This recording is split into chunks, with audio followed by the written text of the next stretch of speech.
Hello everyone, very warm welcome to Dronacharya IAS. आज की इस वीडियो के अंदर हम स्टार्ट करने जा रहे हैं हिंदू के कुछ इंपॉर्टेंट आर्टिकल्स का डिस्कशन।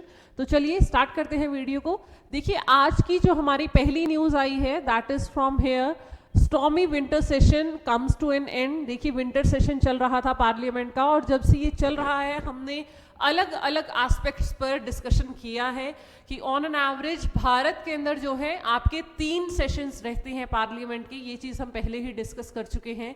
अगर कॉन्स्टिट्यूशनली बात करें तो कॉन्स्टिट्यूशन के अंदर ये लिखा गया है कि एटलीस्ट पार्लियामेंट की 2 मीटिंग्स के बीच में, 2 हाउसेस की मीटिंग के बीच में जो मैक्सिमम टाइम पीरियड है वो 6 महीने का हो सकता है। मतलब साल में कम से कम 2 बार तो आपको मीटिंग करनी ही करनी है, राइट? सेशंस बुलाने ही हैं।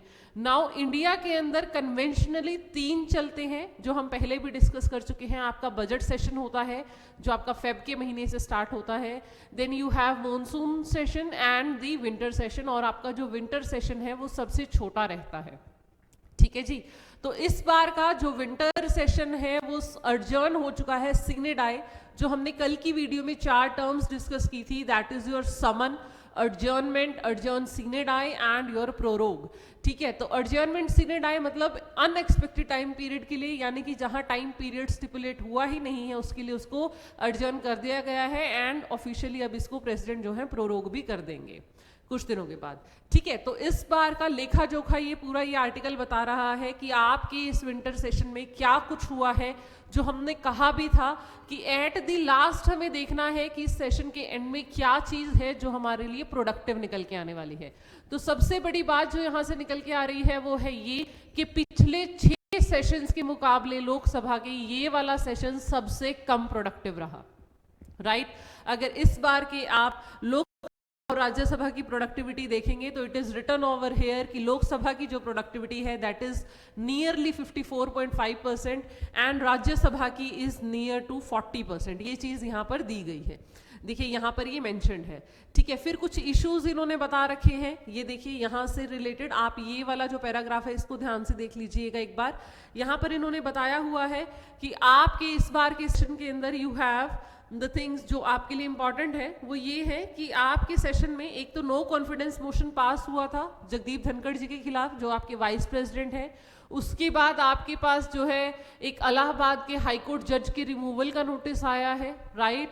उसके बाद आपका नो कॉन्फिडेंस मोशन जो पहले अभी बताया आपको वाइस प्रेसिडेंट के लिए। देन जो उससे भी इंपॉर्टेंट आया that was your 129th amendment bill, जो हम बार बार डिस्कस कर चुके हैं हमारी डिस्कशंस के दौरान कि 129th अमेंडमेंट बिल जो है that is related to 1 nation 1 election, जिसके ऊपर बार बार चर्चा हो रही है। और इस वक्त इसको एंड कैसे किया गया है, it is being sent to a 39 member joint select committee, जो अगले सेशन की लास्ट वीक तक अपनी रिपोर्ट डिलीवर कर देगी। समझ रहे हैं आप? ठीक है, तो ये थोड़े से जो फैक्ट्स और फिगर्स हैं ये कंक्लूडिंग डे पे आपके लिए इंपॉर्टेंट हो जाते हैं। And yes, there was a slug fest related to doctor BR Ambedkar, जो लास्ट के बिल्कुल दिनों में अब आके जो क्या हुआ है डिस्कशन का मुद्दा बना कि जो होम मिनिस्टर जी ने बयान दिया उसके बाद जो पूरा का पूरा टसल चला है रूलिंग पार्टी एंड अपोजिशन में, वो सब हुआ है। तो इस सब को कंक्लूड करते हुए आपका इस बार का जो लोकसभा का विंटर सेशन रहा है वो आज तक का, देखिए यहाँ दिया गया है productivity, they have mentioned it कि प्रोडक्टिविटी जो है वो लोएस्ट है in comparison to last 6 Lok Sabha sessions. ठीक है, तो ये थोड़े से फिगर्स हैं जो आपको अपने लिए केस स्टडी के तौर पे रख लेने हैं, राइट? आपको बस प्रोसीजर अगेन अपने पार्लियामेंट का चैप्टर उठा लीजिए आप GS2 से, राइट? पॉलिटी के स्टैटिक पोर्शन से, जहां आपको पता हो कि पार्लियामेंट को बुलाते कैसे हैं, कौन कौन से आर्टिकल्स हैं जो साथ में इन्वॉल्व रहते हैं। 0R का जिक्र है, परमानेंट आपके प्राइवेट मेंबर के इनिशिएटिव से रिलेटेड जिक्र है। तो वो सारी चीज़ें अपने स्टैटिक पोर्शन से एक बार आप फिर से रिवाइज कर लीजिएगा, क्योंकि आपके करंट में वही जो चीज़ भी चल रही है उसको स्टैटिक के साथ रिलेट करके ही क्वेश्चन होने वाला है प्रीलिम्स के अंदर। ऑलराइट, तो दिस इज योर डिस्कशन जो आपके पहले पेज से आज इंपॉर्टेंट आर्टिकल आपका आया है, that is the closure of your winter session, ठीक है। एक बिटर नोट पे खत्म हुआ है, रीजन भी क्योंकि उतना ज्यादा प्रोडक्टिव सेशन नहीं रहा है, मोरओवर टसल ज्यादा रहा है रूलिंग पार्टी और अपोजिशन पार्टी के बीच में, ठीक है जी। उसके बाद हमारा जो नेक्स्ट टॉपिक ऑफ डिस्कशन आ रहा है निकल के, that is from second page, जहां पर असम की एक वाइल्ड लाइफ सेंचुरी के बारे में बात की गई है, बर्ड सेंचुरी, जहां पर 72% डिक्लाइन देखा गया है बर्ड के स्पीशीज के काउंट के अंदर, राइट। अगर असम की हम स्पेसिफिकली बात करें तो it is one of the major ecologically sensitive areas, plus it is one of the endangered, जहां पर हमारी बायोलॉजिकल जो बायोडाइवर्सिटी है वो बहुत रिच है, ठीक है।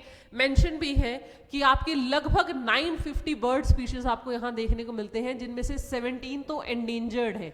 एंडेंजर्ड मतलब जो वहीं पर ही आपके पाए जाते हैं, मेजरली उन्हीं की जो प्रोटेक्शन है वो उसी एरिया के अंदर ज्यादा मायने रखती है, ठीक है। और एंडेमिक भी है, एंडेमिक मतलब जो सिर्फ और सिर्फ 17 स्पीशीज, सॉरी एंडेमिक है, एंडेमिक मतलब जो सिर्फ उसी पर्टिकुलर एरिया के अंदर पाए जाते हैं, वो वहीं की स्पेशलिटी है, राइट। ऐसे में कल भी हमने एक बर्ड सेंचुरी का नाम किया था जो आंध्रा में थी, and today is this one बोर्डो एवं बिलमुख बर्ड सेंचुरी। तो वो कुछ नहीं करेगा, आपसे सीधा सीधा पूछ लेगा, क्योंकि स्टैट सीधे सीधे आ रहे हैं कि पहले के मुकाबले 72% स्पीशीज की पॉपुलेशन यहाँ कम देखने को मिली है, राइट।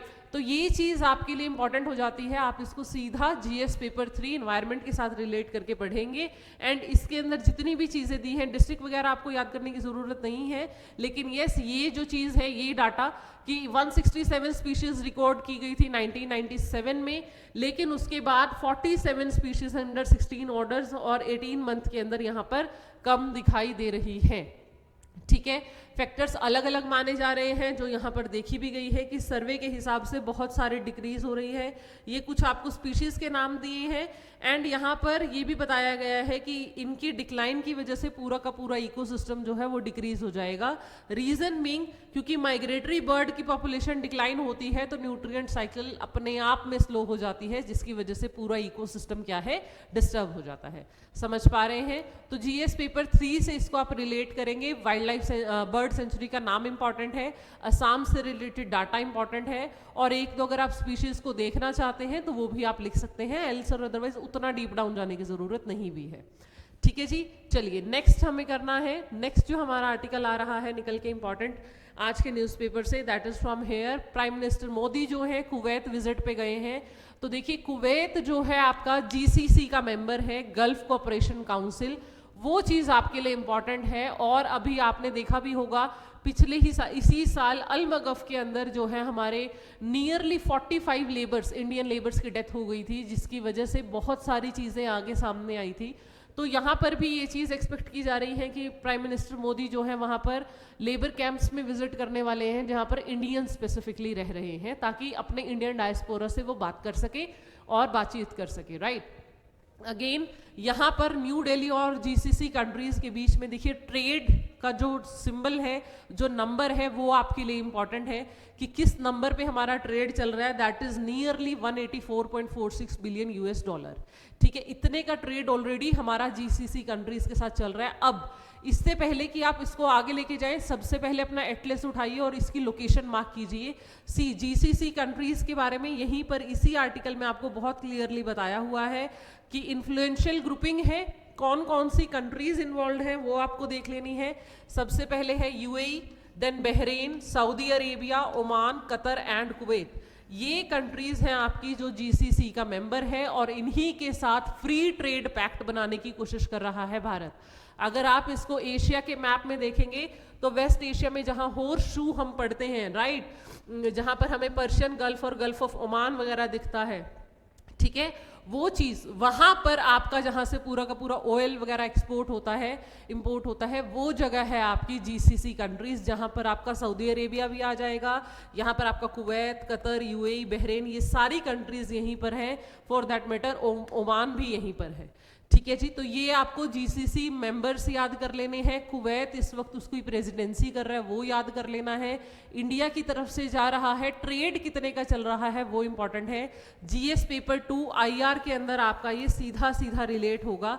ठीक है, जीसीसी जब आप करेंगे तो आप एक इंटरनेशनल बॉडी कर रहे हैं, एक इंटरनेशनल ऑर्गेनाइजेशन कर रहे हो, और जब आप सीधे सीधे इंडिया और कुवैत के रिलेशंस एज सच देखोगे तो आपको सीधे आईआर के अंदर आ जाएगा।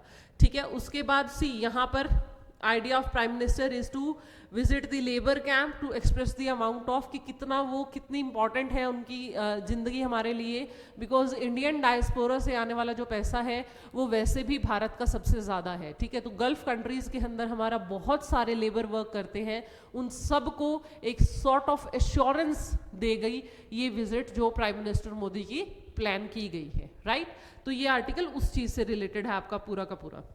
उसके बाद यहाँ पर जो हमारा नेक्स्ट आर्टिकल आ रहा है that is from next page, जहाँ पर सी हेयर इट इज, यहाँ पर है अमरावती, दैट इज आपकी जब आपके तेलंगाना और आपके आंध्र प्रदेश अलग हुए तो Amaravati is going to be the new capital. Right, Amaravati को डेवलप करना था 10 सालों के अंदर, लेकिन आज तक भी उतनी डेवलपमेंट नहीं हो पाई है। तो आंध्र प्रदेश की जो ये ग्रीन फील्ड कैपिटल सिटी है उसको अब वर्ल्ड बैंक की तरफ से $800 का जो है लोन मिल चुका है, जिसके अंदर वो फर्स्ट फेज के अंदर अमरावती को डेवलप करना चाहते हैं as a new brand city, that is as a new capital city. ठीक है, तो काफ़ी सारे रीजंस की वजह से ये जो सिटी है उसके प्रोजेक्ट हॉलमार्क पे पड़े थे, लेकिन now it is being approved कि वर्ल्ड बैंक ने भी अपनी तरफ से असिस्टेंस देनी शुरू कर दी है, और उसके लिए $800 का इन्होंने क्या दिया है जी आपके लिए, पूरा का पूरा एक पैकेज निकाल के लेके आए हैं। इसके अंदर यही सारी बातें हैं। इन्होंने मास्टर प्लान जो बना रखा है वो 217 किलोमीटर पर स्क्वायर का है।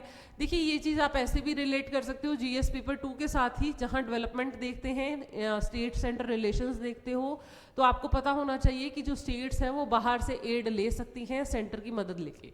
ठीक है, तो वर्ल्ड बैंक सीधे सीधे $800 का जो है अपना प्रोजेक्ट लगाने जा रहा है, वो चीज़ आपके लिए इंपॉर्टेंट हो जाती है कि कहाँ कहाँ, क्योंकि कई बार यूपीएससी पूछ लेता है कि कौन से प्रोजेक्ट को हेल्प करने के लिए इंटरनेशनल बॉडी हमारे साथ साथ दे रही है या नहीं, वो चीज़ आ जाएगी। ठीक है जी, उसके बाद हमारे लिए जो इंपॉर्टेंट न्यूज़ निकल कर आ रही है वो है यहाँ से। देखिए ये बहुत इंपॉर्टेंट न्यूज़ है हमारी कनेक्टिविटी को बढ़ाने के लिए, डिजिटल कनेक्टिविटी को बढ़ाने के लिए हमारी 2 नई प्रोजेक्ट सामने निकल कर आ रहे हैं। इसको आपको ध्यान से देखना है। अंडर सी केबल की बात हो रही है, सी यहाँ पर है, इसकी डिटेल्स आपको मार्क कर लेनी है। सबसे पहले बात हो रही है इंडिया एशिया एक्सप्रेस की और इंडिया यूरोप एक्सप्रेस की। ठीक है, ये दोनों तरफ आपके 2 कॉन्टिनेंट्स के साथ कनेक्टिविटी करने वाला है, एक तरफ आपका यूरोप के साथ और दूसरी तरफ ये आपको एशिया के साथ कनेक्ट करने जा रहा है। यहाँ पर इन्होंने कंप्लीटली आपको एक डिटेल्स भी दे रखी हैं, दैट इज इस आर्टिकल को अगर आप ध्यान से देखेंगे तो सी यहाँ पर नीचे की तरफ ये पूरा का पूरा लेंथ बताया हुआ है कि 15,000 किलोमीटर्स की लेंथ है। रिलायंस का प्रोजेक्ट है ये चाइना मोबाइल के साथ। नाउ सी IAX जो है इंडिया एशिया, वो चेन्नई और मुंबई को सिंगापुर, थाईलैंड और मलेशिया के साथ कनेक्ट कर रहा है। नीचे चले जाएंगे आप, साउथ एशिया, ये है आपका इंडिया, इधर की तरफ निकल लीजिए, ये आपका मलेशिया के साथ, सिंगापुर के साथ और थाईलैंड के साथ कनेक्टिविटी कर रहा है, दैट इज योर IAX। ठीक है, एशियन एक्सप्रेस। उसके बाद जो IEX है आपका, वो कनेक्ट कर रहा है आपको फ्रांस, ग्रीस, सऊदी अरेबिया और जिबूती के साथ। तो ये दोनों ही प्रोजेक्ट्स इंडिया की डिजिटल कनेक्टिविटी में बहुत ज़्यादा मदद करने वाले हैं, क्योंकि जितना ज़्यादा हमारा सिक्योर होगा कनेक्शन केबल से हटके, अगर हम अपनी डिजिटल कनेक्टिविटी जो है ऑप्टिकल फाइबर के थ्रू वाटर कर रहे हैं, तो उसमें हमारी कनेक्टिविटी ज़्यादा बनने वाली है, और ये दोनों ही प्रोजेक्ट्स उसके लिए बहुत इंपॉर्टेंट है। ठीक है जी, ये पूरा कुछ इस आर्टिकल में बताया हुआ है। देन उसके बाद यहाँ पर बताया हुआ है, केस स्टडी दी हुई है कि साउथ चाइना और इंडिया के बीच में जो ये प्रोएक्टिव है, ये जो इनकी आपस में टसल चलती रहती है दोनों देशों के बीच में, उसके अंदर ये बहुत एक्टिवली रोल प्ले करने वाला है। उसके बाद यहाँ पर बताया गया है कि 3 सबमरीन केबल जो कनेक्ट कर रही हैं इंडिया और वेस्ट एशिया को यूरोप को, वो डिसरप्ट हो गई थी ड्यू टू ट्रैफिक, और उसकी वजह से जो है काफ़ी कुछ क्रम्बल हो गया था, लेकिन अगर 2 नए प्रोजेक्ट्स आ रहे हैं तो नेचुरली डिपेंडेंस जो है थोड़ी सी शिफ्ट हो जाएगी और ऑप्शंस बढ़ जाएंगे। क्लियर हो रही है? तो ये प्रोजेक्ट आपके लिए कंप्लीटली इंपॉर्टेंट है। इसको, इस आर्टिकल को आपको बहुत ही ध्यान से, बहुत आराम से समझना है कि IAX आपको कहाँ कनेक्ट कर रहा है, IEX आपको कहाँ कनेक्ट कर रहा है। डिजिटल कनेक्टिविटी, इसको आप GS3 के साथ भी रिलेट करेंगे, GS2 के साथ भी, ठीक है।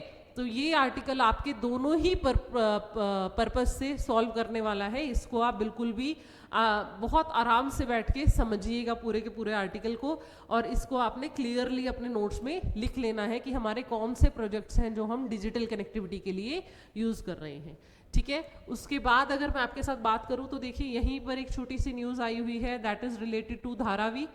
हमें पता है मुंबई का लार्जेस्ट स्लम एरिया है धारावी प्रोजेक्ट, और पिछले कुछ दिनों से ये चीज़ न्यूज़ में चल रही है कि अडानी ग्रुप ऑफ इंस्टीट्यूशंस को मिला हुआ है धारावी को कम्प्लीटली एक मल्टी मॉडल प्रोजेक्ट में कन्वर्ट करने के लिए, जिसके लिए उन्होंने अलग अलग रास्ते निकाले हैं कि वहाँ पे रह रहे स्लम ड्वेलर्स के लिए वो किस तरीके से घर प्रोवाइड करने वाले हैं, किसको क्या अपॉर्चुनिटीज़ देने वाले हैं। उस चीज़ को क्वेश्चन किया था हाई कोर्ट के अंदर UAE बेस्ड एक कंपनी ने, जिसको कम्प्लीटली नल आउट कर दिया है आपकी हाई कोर्ट ने, एंड दे हैव सेड कि धारावी की प्रोजेक्ट को जो सस्टेन करने के लिए जो चीज़ें चाहिए अडानी ग्रुप बिल्कुल सही कर रहा है, and let them do it, and सरकार ने कोई गलती नहीं की है अडानी को ये देके, ठीक है। तो वो कहाँ जा रहा है वो चीज़ इंपॉर्टेंट नहीं है, लेकिन धारावी मल्टी मॉडल प्रोजेक्ट किस कंपनी के थ्रू कैसे डेवलप हो रहा है वो पूरी डिटेल्स आप एक बार फिर से पीछे वीडियो में जाके ज़रूर देख लीजिएगा। वो चीज़ हमारी पहले डिस्कशन का पार्ट बन चुकी है, ठीक है जी। उसके बाद देखिए नाउ नेक्स्ट आपकी एक और आई है, दैट इज़ 7629 करोड़ का पैक्ट हुआ है 100 आर्टिलरी गन के साथ, लर्सन और टर्बो के साथ आपके डिफेंस मिनिस्ट्री का ये पैक्ट है, ठीक है। जहां पर हमारी जो बात हो रही है वो प्रोक्योरमेंट, आपके लिए ये इंपॉर्टेंट है कि कौन सी हम क्या ले रहे हैं, that is which weapon are we purchasing. तो this is your K9 Vajra T, ये आपको याद रखना है। लार्सन और टर्बो से हम ये प्रोजेक्ट पूरा का पूरा इंश्योर कर रहे हैं, जिसमें हम 100 आर्टिलरी गन्स ले रहे हैं। ये आप सीधा सीधा अपना डिफेंस के साथ इस आर्टिकल को रिलेट करके पढ़ सकते हो, ठीक है। GS पेपर 3 में आ जाएगा आपका ये वहाँ से आपका टॉपिक पूरा का पूरा उठ के आ रहा है, राइट। उसके बाद देखिए अगेन आज फिर से 4 ग्राउंड ज़ीरो रिपोर्ट्स आई हुई हैं।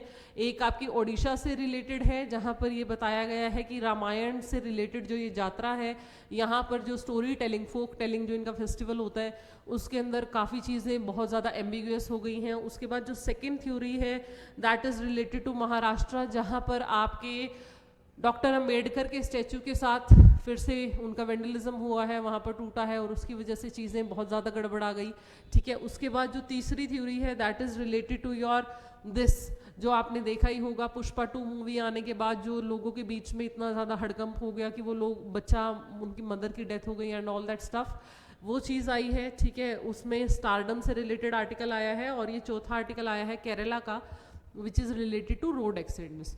तो देखिए ये चीज़ मैं आपको हर संडे सैटरडे को बताती हूँ कि ये जो ग्राउंड ज़ीरो रिपोर्ट्स होती हैं ये बेसिकली पर्सनल चीज़ों से रिलेटेड ज़्यादा कोट करके डालते हैं, पर्सनल ग्राउंड स्टोरीज होती हैं। आपको ये सारी की सारी नहीं पढ़नी होती हैं, बिकॉज उतना डीप डाउन जाता नहीं है UPSC, ठीक है। अगर आपको लग रहा है कि इनिशिएटिव जो लिया गया है, ये जो बात की गई है मुद्दा, वहाँ पर इंपॉर्टेंट फैक्ट्स निकल के आ रहे हैं, तो फॉर श्योर आप उनको देख लीजिए। बट जैसे ये एंटरटेनमेंट इंडस्ट्री से हो गया, vandalism of the that particular statue हो गया, ये सारी कंट्रोवर्शियल चीज़ें कभी नहीं पूछता है UPSC, ठीक है। तो वही चीज़ है, आपको फिल्टर आउट करना ज़रूरी है कि पूरे न्यूज़पेपर में से पढ़ना क्या है ना, वो सबसे इंपॉर्टेंट है आपके लिए। तो यहाँ से आप थोड़ा सा डाटा अगर आप चाहें तो निकाल सकते हैं, राइट। जैसे कि आप कंट्रीब्यूटिंग फैक्टर्स देख लें कि रोड एक्सीडेंट से रिलेटेड क्या स्टैट्स निकल के आ रहे हैं, वो पूरा देख सकते हैं। एक आप ये देख सकते हैं गोल्डन आवर का कंसेप्ट जो होता है, that the very first hour accident होने के बाद जो पहला 1 घंटा है जिसके अंदर मेडिकल एड की सबसे ज़्यादा ज़रूरत होती है, फर्स्ट एड की या फर्स्ट ट्रीटमेंट की, that is known as golden hour. और उस दौरान अगर ट्रीटमेंट मिल जाती है तो स्टेटस क्या रहता है, और अगर नहीं मिलती है तो फिर कितनी ज़्यादा दिक्कत होती है। जैसे ये देखिए, ये लिखा भी हुआ है कि अगर टिल 3168 पीपल जो हैं वो रोड एक्सीडेंट्स में मारे गए हैं, और वो कितने लोग जो हैं वो उस अलग तरीके से किल हुए हैं, ठीक है। इंजरीज बहुत ज़्यादा हुई हैं, मारे बहुत ज़्यादा लोग गए हैं, तो ये सारा का सारा स्टैट्स अगर आपको यहाँ से लग रहा है कि आप इम्पोर्टेंट नेशनल लेवल के निकाल सकते हैं तो गो फॉर इट। अदरवाइज आज के ग्राउंड जीरो चारों में से कोई एज सच कोई इंपॉर्टेंट फैक्ट निकल कर नहीं आ रहा है जो आप अपने पेपर में काम कर सकते हैं, जिसके ऊपर आप अपना एग्जाम में यूज़ कर सकते हैं पर्पसली। ठीक है जी। उसके बाद एक न्यूज़ आज हमारे बिजनेस पेज से निकल कर आ रही है, that is related to India and Nepal relation specifically. देखिए, नेपाल अर्ज कर रहा है इंडियन कैरियर्स को कि आप पोखरा और लुम्बिनी के अंदर जो इन्होंने इंटरनेशनल एयरपोर्ट्स लगाए हैं वहाँ पर अपनी जो कार्गोज हैं उनकी आउटगोइंग ज़्यादा करें, मतलब बेसिकली वहाँ पर एयर ट्रैफिक बढ़ाएं। तो ये जो दोनों ही नेशनल एयरपोर्ट्स इन्होंने बनाए हैं इंटरनेशनल, ये चाइना की मदद से बनाए हैं, and now they are requesting to India कि हमारे रिलेशंस इतने अच्छे रहे हैं कि आप हमें डेवलप करने में मदद कीजिए। ठीक है, तो इंडिया नेपाल रिलेशन से रिलेटेड ये पूरा का पूरा आपका आर्टिकल है जिसमें वही सारी बातें फिर से रिपीट की गई हैं कि केपी ओली जो है वो अपनी फर्स्ट विजिट चाइना दे के आए हैं, उनके ऊपर ज़्यादा डिपेंडेंसी शो कर रहे हैं, इंडिया के साथ रिलेशंस को बैक एंड पे रखा हुआ है। बट नेपाल अभी ये चीज़ रिवाइव कराना चाह रहा है कि इंडिया, नेपाल और बांग्लादेश का ट्राइपेटाइट एक अपना वो बना हुआ है, that is related to your पूरा का पूरा एक इनिशिएटिव है इनका, जिसके थ्रू ये एक दूसरे के ऊपर इंटरडिपेंडेंस दिखा रहे हैं एंड ऑल दैट स्टफ। ठीक है, तो ये आर्टिकल आप एक बार देख लीजिएगा। लुम्बिनी बिकॉज आपको पता है एंशियंट GS1 बुद्धा से रिलेटेड आपकी प्लेस है जहाँ पर लॉर्ड बुद्धा का जन्म हुआ है। ठीक है, तो इंडिया का वहाँ से वैसे भी बुद्धा सर्किट है, रामायण सर्किट जो हमारा पूरा टूरिज्म पैकेज है वो पूरा का पूरा इंटरकनेक्टेड है। That is why also this thing is in news कि वहाँ पर इंटरनेशनल एयरपोर्ट होने की वजह से डेफिनेटली कार्गो शिफ्ट्स हो सकते हैं। ठीक है, तो ये आर्टिकल आपको उस दृष्टि से एक बार देख लेना है। उसके बाद एक आर्टिकल हमारा जो है that is related to your Sashastra Seema बल जो आज आया है, ये आर्टिकल आया है सिलीगुड़ी कॉरिडोर से रिलेटेड आया है। सहस्त्र सीमा बल जो हमारी ITBP और आपकी 6 अलग अलग फोर्सेस हैं। ठीक है, ITBP है, उसके अंदर BSF है। ठीक है, और उसके अंदर आपकी जो 6 आर्मी की अलग अलग वो होती हैं वो कंप्लीट मिला के हमारी क्या बनाती है, सहस्त्र सीमा बल बनाती है। उनकी सेलिब्रेशन डे है, that is your 61st raising celebration day, जो आपकी स्पेसिफिकली जितना आपका नेपाल और भूटान का जो बॉर्डर है उसके ऊपर यही फोर्सेस हैं जो आपकी प्रोटेक्शन करती है। CRPF हो गया, CAPF हो गया, आपका असम राइफल्स हो गया, देन योर ITBP हो गया, BSF हो गया, ये सब टोटल मिला के आपकी सहस्त्र सीमा बल कहलाती है। बेसिकली जो सीमा को प्रोटेक्ट करती है वो वाले बल। ठीक है, तो उनकी आपकी रेजिंग सेरेमनी थी जिसके अंदर आपके होम मिनिस्टर ने ये कहा है कि जो सिलीगुड़ी कॉरिडोर है हमारा वो सबसे इंपॉर्टेंट है।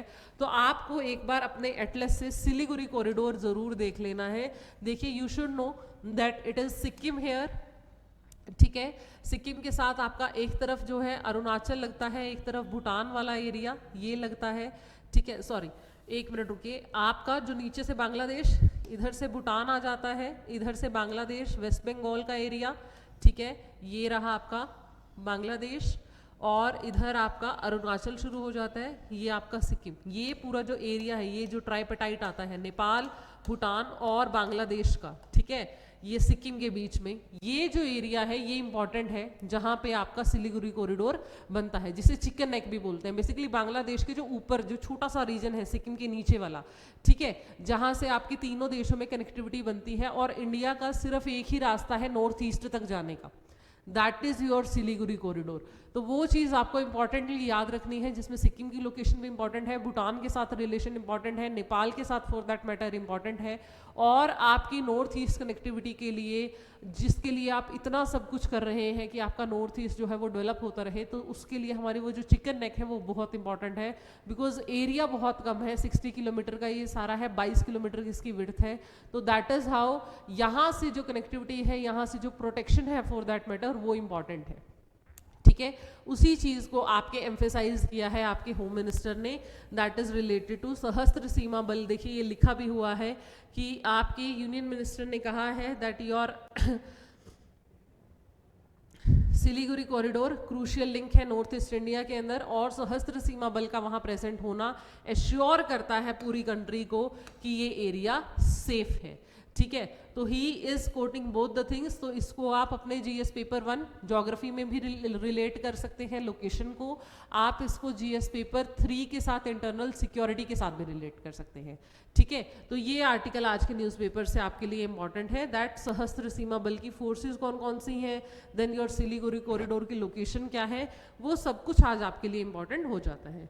उसके बाद अगर मैं आपसे बात करूं तो there is an article related to India Bangladesh relations. यहाँ पर देखिए वहाँ की जो इस टाइम पे इंटरिम गवर्नमेंट है यूनिस के अंदर, राइट, उनके प्रेसिडेंट है जो यूनिस मोहम्मद यूनिस, उनके किसी एक क्लोजेस्ट चीफ ने अपने सोशल ग्राम हैंडल के ऊपर ये एक इमेज डाली है जिसके अंदर उन्होंने काफ़ी सारा नॉर्थ ईस्ट का पार्ट और वेस्ट बंगाल का पार्ट को बांग्लादेश का हिस्सा बताया है, ठीक है। तो वो चीज़ बहुत कंट्रोवर्शियल हो गई थी बिकॉज वो बहुत one of the closest ally हैं आपके जो रूलिंग गवर्नमेंट है इस टाइम पे। तो उस चीज़ को कमेंट करते हुए इंडिया ने बहुत स्ट्रांगली एप्रीहेंड किया है कि आप इस तरीके की एक्टिविटीज़ ना कीजिए, बिकॉज जब से आपके यहाँ पर इंटरिम गवर्नमेंट बनी है, आपका फॉल आउट हुआ है, इंडिया जो है बहुत ही सब्सटेंशियली आपके साथ डील कर रहा है। अभी हम विजय दिवस सेलिब्रेट करके हटे हैं, so you can not just go with hand in hand कि आप एक चीज़ को बिल्कुल ही अलग पैरामीटर पे दिखा रहे हैं और हमारे रिलेशंस की कदर नहीं कर रहे हैं, ठीक है। तो इंडिया ने उस चीज़ को स्ट्रांगली क्या किया है, स्ट्रांग प्रोटेस्ट किया है, दैट इज़ हाउ।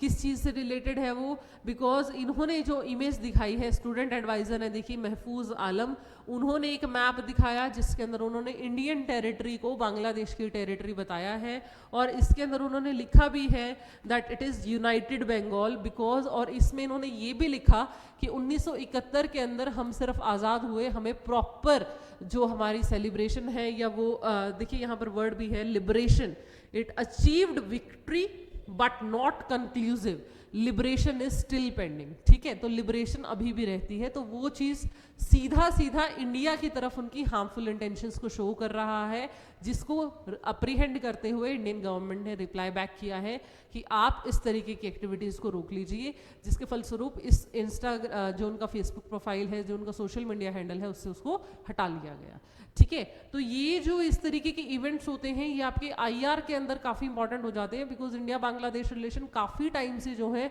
बहुत डाइसी सिचुएशन में चल रहे हैं और इस तरीके की एक्टिविटीज़ रेगुलरली अगर होगी तो वो डेफिनेटली इन दोनों देशों के रिलेशंस में कुछ ना कुछ आपको ऐड ऑन करते हुए दिखेगा, ठीक है जी। नेक्स्ट न्यूज़ आर्टिकल देखिए, नेक्स्ट जो हमारा आर्टिकल आ रहा है that is from an image only. देखिए यहाँ पर एक बहुत ही प्यारी सी इमेज है, बट ये प्यारी सी इमेज बहुत डरावनी साबित हो सकती है बिकॉज इट इज़ टॉक्सिक, ठीक है। एक देश का नाम है यहाँ पर साराजेवो जगह का नाम है, that is related to the capital city of Bosnia and your Herzegovina, sorry Bosnia, जो आपकी एक यूरोपियन कंट्री है क्रोशिया के पास, ठीक है। एंड ये देखिए इसकी आपको लोकेशन आज अपने मैप पे ज़रूर मार्क कर लेनी है, एड्रियाटिक सी के पास है ये, मेडिटेरियन सी के अंदर यूरोपियन कंट्री है। न्यूज़ किस चीज़ से रिलेटेड है, इनकी कैपिटल सिटी के ऊपर पूरा एक थिक लेयर देखने को मिल रहा है जो व्हीकुलर एग्जॉस्ट और फॉसिल फ्यूल्स की वजह से जो आपका पर्टिकुलेट मैटर है वो वहाँ पर ट्रैप हो गया है। अब यहाँ पर एक और फिनोमिनन यूज़ हुआ है दैट इज़ टेम्परेचर इन्वर्जन, जो हमारे यहाँ भी कारण है, ठीक है। ये दोनों ही चीज़ आपको आज ध्यान से समझ लेनी है। जो बोस्निया है उसकी लोकेशन आप अपने मैप पे देखेंगे, ठीक है, that is near your Adriatic sea, नीचे मेडिटेरियन सी के पास, यूरोपियन कंट्री है, क्रोशिया वगैरह के पास है, ये वहाँ पर है। उसके बाद इसकी जो इन्वर्जन ऑफ टेम्परेचर है वो आपको पता है कि नीचे की तरफ ठंडी लेयर होना बिकॉज ठंडी चल रही है, उसके ऊपर ड्यू टू दिस पॉल्यूटेंट्स गर्म लेयर होना और फिर से आपकी ठंडी लेयर होना, जिसकी वजह से इन्वर्ट हो जाती है, नीचे से ऊपर जाते हुए आपका जो टेम्परेचर है वो इन्वर्ट हो रहा है। तो दैट इज़ हाउ बीच की जो गर्म लेयर है वहीं पर आपके जो पार्टिकल्स हैं वो ट्रैप होकर रह जाते हैं और वो वहीं पे सर्कुलेट करते हैं।